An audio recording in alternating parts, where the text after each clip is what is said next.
E aí, oitavo ano, tudo certo? Por aqui tudo bem? Espero que por aí também. A gente vai hoje fazer uma revisão do capítulo 2 sobre iluminismo, beleza? Então, bora lá. Agora tu vai ouvir um pedido meu que faz algum tempo que tu não escutas. Abra sua apostila na página 17. Tá bem? Tamo lá? Chegamos então. Na página 17, em negrito, o século das luzes. Bom, o século das luzes é o apelido que foi dado para o século XVIII, o século do iluminismo. A ideia do iluminismo é que a luz seja o símbolo da razão. Ou seja, os iluministas acreditavam que eles estavam iluminando o conhecimento, a filosofia, a ciência, a sociedade com razão. Beleza? É esse o símbolo do iluminismo. Luz igual razão. Por quê? Porque no período anterior, que a gente chama de Antigo Regime, ou até mesmo na Idade Média, a razão não era a principal forma de conhecimento. A fé era a principal forma de conhecimento. O iluminismo surgiu justamente como crítica ao Antigo Regime, beleza? Ou também como crítica ao pensamento da Idade Média. Eles chamavam a Idade Média de época das trevas, ou época da escuridão, e o iluminismo a época iluminada com a razão. Pegou? Muito bem. Veja que eu falei Antigo Regime, hein?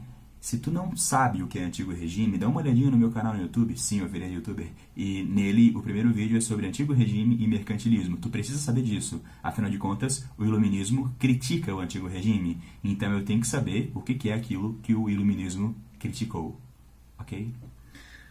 Muito bem, vamos para a página 18. Racionalismo. Está ali em negrito. E racionalismo é isso, é conhecer as coisas usando a razão.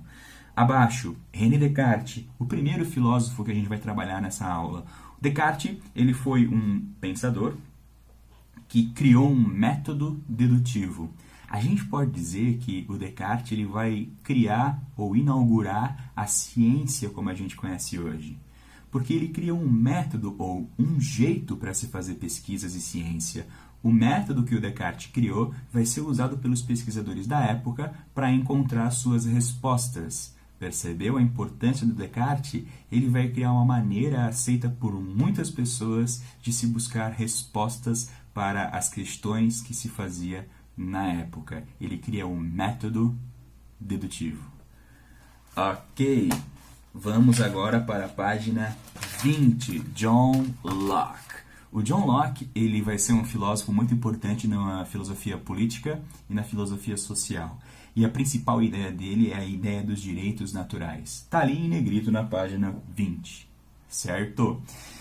Direitos naturais. Segundo John Locke, todo mundo nasce com direitos naturais. Que direitos são esses? A vida, a liberdade e a propriedade. Está na apostila também. O que não está é um outro direito que ele também falava, o direito da busca pela felicidade. Ó, que lindo! O John Locke, ele dizia que as pessoas elas nascem com esses direitos. Porém, na sociedade, essas pessoas não têm esse direito garantido. Porque uma pessoa pode roubar a outra, uma pessoa pode bater na outra, uma pessoa pode avacalhar com a outra. E se isso acontece, os teus direitos naturais eles estão sendo vilipendiados. Ah, que palavra bonita, hein? Saudades das minhas palavras. Então, vilipendiado quer dizer roubado, estragado, enfim. Se alguém me agride, o meu direito à vida não está sendo respeitado. Se alguém me rouba, o meu direito à liberdade não está sendo, e nem a propriedade, né, obviamente, não está sendo respeitado. Então, veja, o John Locke fala que a gente nasce com esses direitos naturais, mas que a gente, na vida e em sociedade, corre o risco de perdê-los. Para isso serve o Estado. Aí que está a explicação do John Locke. Ele diz que, para que todo mundo tenha direito natural, é necessário que exista um Estado com o poder de controlar as relações sociais.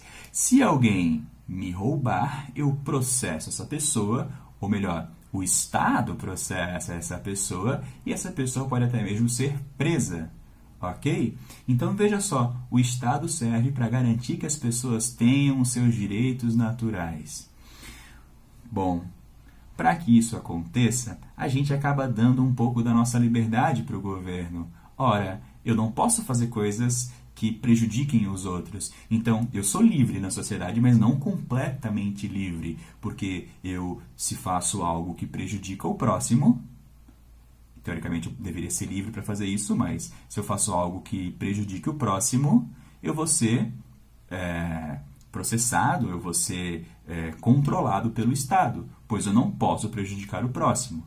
Entendeu a lógica? Então a gente dá um pouco da nossa liberdade para o Estado e, em troca, o Estado garante que todo mundo convive em sociedade de forma pacífica, ou tenta garantir isso. Deu para entender? Então a gente nunca é completamente livre. E que bom que a gente não é completamente livre, porque só assim a gente pode viver em sociedade. Uma outra ideia do John Locke é que, bom, se a função do Estado é garantir os direitos naturais, algum momento, caso o Estado não cumpra os direitos naturais, caso o Estado não permita que a gente tenha os direitos naturais, o Estado deve ter o seu governo trocado. Então essa é uma ideia revolucionária do John Locke, de que um governante deve cuidar para que todos tenham direitos naturais, e se o governante não estiver cuidando disso, ele deve ser trocado. Por que é revolucionário? Porque até aquela época só havia reis absolutistas, então as pessoas acreditavam que o rei é escolhido por Deus. Aí o John Locke chega dizendo, o governo deve ser trocado caso ele não garanta os direitos naturais. Entende? Para aquela época isso foi algo muito novo, muito diferente e revolucionário. Creio que é isso. Uma coisa importante de John Locke também, que está na última linha, na verdade, na última frase da explicação dele, é que, para ele, a gente nasce como se fosse uma folha em branco. Quer dizer, quando um bebezinho nasce, a mente dele está vazia e, conforme as experiências que ele vai tendo na vida, ele vai adquirindo conhecimento. Isso é uma teoria de aprendizagem, até chamada de behaviorismo, mas só como parêntese final agora. Continuando os filósofos iluministas, vamos lá para o Voltaire, página 21. Voltaire é um grande defensor da liberdade religiosa, da liberdade de expressão. Sobre liberdade de expressão, ele tem uma frase famosa, dizia ele, posso não concordar com o que tu me dizes, mas eu defenderei até a morte o teu direito de dizer. Ou seja, para ele, mesmo que as pessoas tivessem opiniões contrárias, elas deveriam ter liberdade de falar, porque através da discussão, através da troca de ideias, é possível chegar a algum tipo de conclusão. Ou não, né? Mas mesmo assim as pessoas devem poder falar suas opiniões. Só no absolutismo é que isso não era possível. Liberdade religiosa, bom, naquela época a religião do rei deveria ser seguida pelo povo, e o Voltaire dizia que isso não tem nada a ver e que as pessoas devem poder escolher suas religiões. Também é revolucionário, uma vez que na época a Igreja Católica e os reis protestantes tinham um forte controle sobre a sociedade. Beleza? Página 22, Barão de Montesquieu. Bom, o Barão de Montesquieu ele vai elaborar e compilar a ideia dos três poderes. Já havia a ideia de poderes separados naquele período, mas quem cria os três poderes é o Barão de Montesquieu. E ele traz uma novidade, os três poderes deveriam fiscalizar um ao outro. Muito bem. O que Montesquieu faz? Ele pensa, o rei absolutista tem um poder absoluto. Todo o poder está com um rei só. Bom, isso é ruim, porque todo o poder está com uma pessoa só. Que tal a gente pegar o poder do rei absolutista e dividir esse poder em três partes? Então, poder executivo, legislativo e judiciário. Executivo faz a administração das coisas. Uma galera fala assim, executivo executa as leis. Não lembra disso. Porque tu pode até repetir isso, mas tu não está entendendo o que tu está falando, geralmente. Então lembra que executivo administra. E o que é administrar, no caso do governo? É pegar o dinheiro dos impostos e escolher que obras fazer com esse dinheiro. Escolher profissionais para o governo contratar, escolher, enfim, ações que o governo irá fazer para contribuir para o bem das pessoas. Então o executivo administra um país. No Brasil, presidente, governador e prefeito é o poder executivo. Num reinado, o rei é o poder executivo. Beleza? Legislativo. Quem faz, aprova e propõe as leis. O legislativo, então, tem relação com as leis. E judiciário julga pessoas que cometeram atos contra a lei. Beleza? Três poderes. Ideia do Montesquieu, eles têm que ser divididos um fiscalizar o outro. Caso lá no legislativo tenha alguém querendo virar absolutista e mandar em tudo sozinho, os outros estão fiscalizando. Aliás, o Montesquieu também dizia que cada poder deve ser feito, né, deve ser composto por mais de uma pessoa, para que não tivesse a possibilidade de o absolutismo retornar. Beleza? Então essa é a ideia dos três poderes. Rousseau, lá embaixo, página 22 ainda, veja ele sentado numa pedra em meio à natureza. Rousseau defendia que o Estado é injusto. Olha as palavras que ele usa. De acordo com ele, os problemas políticos do Estado e... Não, peraí. Tá ali, ó. Rousseau afirmava que o Estado era injusto e opressor. Na própria página 22 está isso. Por quê? Ora, porque ele dizia que as pessoas elas não têm voz num regime de governo como absolutista. Ele fala que o Estado ele não dá nada para o povo, o governo é sempre injusto. Enfim, ele toma a liberdade das pessoas, cobra impostos e tal, e não dá muita coisa em troca. Então, para ele, além disso ainda, né, principalmente para ele, aquilo que é o maior problema é a propriedade privada. Ele dizia que a fonte de todas as injustiças e desigualdades era a propriedade privada. Para ele, quando a primeira pessoa cercou a primeira parte de terra e disse, essa terra aqui é minha, e fez as outras obedecerem a ela, naquele momento surgiu a desigualdade social, porque uma pessoa tinha terra, tinha propriedade, e as outras não. Então ele era um forte crítico da propriedade privada e desse poder que o Estado tinha. Para ele, um governo só funcionaria se a democracia fosse direta, como era feito lá na Grécia Antiga. Todo cidadão participando do governo através da democracia direta.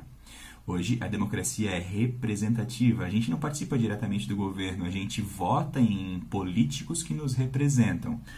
Rousseau defende a democracia direta, onde todo cidadão vai lá numa reunião e vota em leis e em ações do governo. Fechou, Rousseau?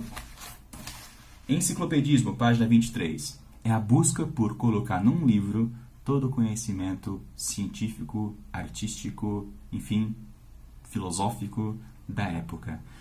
O Diderot e o D'Alembert, que são dois filósofos, dois pensadores daquele período, eles vão chamar vários especialistas em diversas áreas e vão pedir que eles escrevessem explicações sobre suas áreas. Assim, eles juntam tudo o que receberam num livro chamado Enciclopédia. A ideia era reunir o máximo possível de conhecimento racional que a humanidade tinha produzido até aquele período.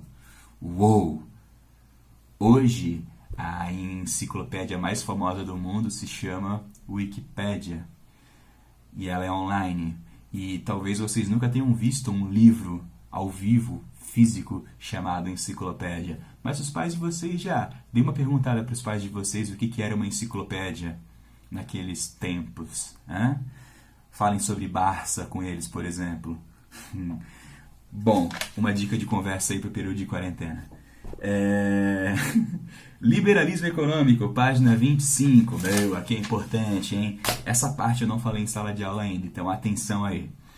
Adam Smith é um pensador, um economista da Inglaterra, e ele escreveu um importante livro chamado A Riqueza das Nações. Segundo Adam Smith, os países eles só são ricos se essa riqueza vier do trabalho. Eu sei que você já olhou o meu vídeo sobre antigo regime mercantilismo que eu indiquei lá no começo, hein? Naquele vídeo tu vai ver que as nações do antigo regime buscavam obter essa riqueza através do metalismo. O Adam Smith está dizendo exatamente o contrário do que o antigo regime afirmava. Então, dá uma olhadinha lá para ver o que é o metalismo. Deixe seu like, seu comentário, lá. E aqui, olha só, o Adam Smith está dizendo que a riqueza vem apenas do trabalho. Bom, o Adam Smith afirmava isso porque o trabalho gera um bem. Quando o país vende esse bem, o país obtém dinheiro com a venda de um objeto produzido através do trabalho. Para ele, essa era a lógica da economia. O Adam Smith tem uma ideia fundamental que tu vai ter que compreender nesse momento. E essa ideia é a seguinte: As empresas devem praticar a livre concorrência. A livre concorrência entre as empresas faz a economia andar. Como assim? Bom, se uma empresa produz algo e esse produto é necessário, as pessoas vão querer comprar, certo? Se outra empresa produz o mesmo produto, as pessoas também vão querer comprar. E aí, como é que faz? Bom, a primeira empresa pode vender o produto a um preço mais baixo. Então, a galera dessa empresa aqui, vai começar a comprar dessa. Bom, se essa empresa aqui baixar mais o preço, talvez as pessoas passem a comprar o produto daqui. E assim vai. Então, a concorrência, ela vai regulando os preços.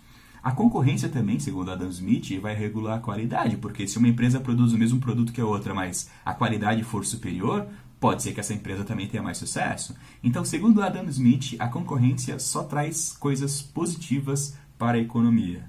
Deu para entender? Para o Adam Smith, ainda, o Estado deve ser mínimo.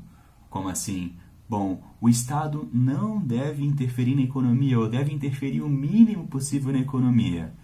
Vamos pensar no absolutismo, vamos pensar lá na época do Antigo Regime. O rei controlava completamente a economia. O que o Adam Smith está dizendo aqui é que o rei não deve controlar a economia e deve deixar as empresas livres, praticando a concorrência entre si, e a concorrência irá regular a economia. Sem precisar ter um rei ali para mandar em tudo. Sacou? Muito bem, creio que seja isso sobre liberalismo econômico. E por final, despotismo esclarecido. Déspota é aquela pessoa que manda em tudo sozinha, sem respeitar os outros. Bom, eu posso dizer que um rei absolutista é um déspota. Esclarecido significa a pessoa que entende alguma coisa, que tem conhecimento. Então, surgirão na Europa alguns reis absolutistas que percebem que o absolutismo era ainda necessário, mas ao mesmo tempo percebem que esse absolutismo necessitava de algumas mudanças. E aí, esses reis vão ter no seu governo pessoas que representam o iluminismo. Ou seja, o governo absolutista vai acabar se juntando com o iluminismo em alguns governos europeus para que isso pudesse desenvolver o país. Ufa! Primeira aula feita. Fechou?